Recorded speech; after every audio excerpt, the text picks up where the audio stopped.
Hey everyone, so today I'll be making a chocolate raspberry cream cake. You'll need some all-purpose flour, cocoa powder, some milk, hot coffee. If you don't want to use coffee, you can always use boiling water, 2 eggs, oil, salt, baking powder, baking soda, sugar, and some vanilla extract. And those are the ingredients for our chocolate cake, which is the first step. So we're going to throw in the oil, the eggs, and the vanilla extract into our milk. I'm going to give that a little mix.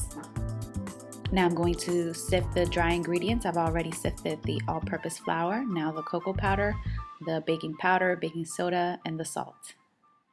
I'm going to throw in the sugar, give that a mix.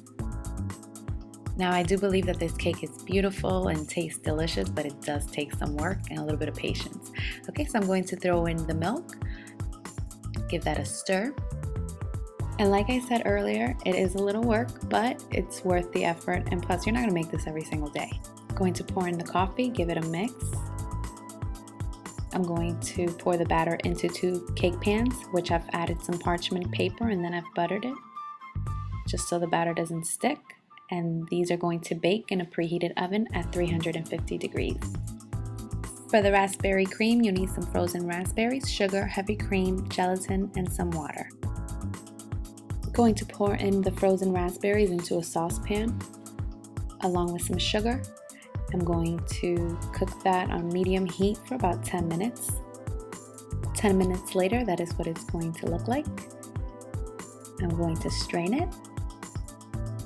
This is so much fun, by the way. I really enjoy it. Okay, so that is exactly what we're looking for, this juice right here. That's the good stuff.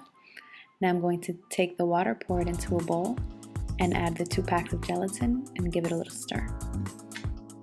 And just set it aside. We'll come back for it. Now into a bowl, I'm going to pour in the heavy cream. I'm going to beat it on high until it turns into whipped cream. Our gelatin has become stiff, so we are going to place this little bowl into the microwave for about 10 seconds until it looks like that, and then we can add it to our raspberry liquid. Now this is the most important part. You must make sure that the raspberry liquid is completely cooled before adding it to your whipped cream. If not, everything will melt and it will not be good. Okay, now the chocolate cake is done baking. I'm going to take a knife, run it through the sides, take off the parchment paper and place it inside a springform pan that I've greased on the sides. And then I'm going to pour in the raspberry cream. And just make sure everything is even. Going to give that a little shake. Now for the second layer, going to repeat the same exact process. Going to take off the parchment paper, place it on top, and then add all of the raspberry cream that's remaining. And that's about it. I'm going to refrigerate this for a minimum of 4 hours. 4 hours later, that's what it's going to look like. I'm going to run a knife through the side so it doesn't crack. Mine's cracked just a little bit, but that's okay, we'll hide that later.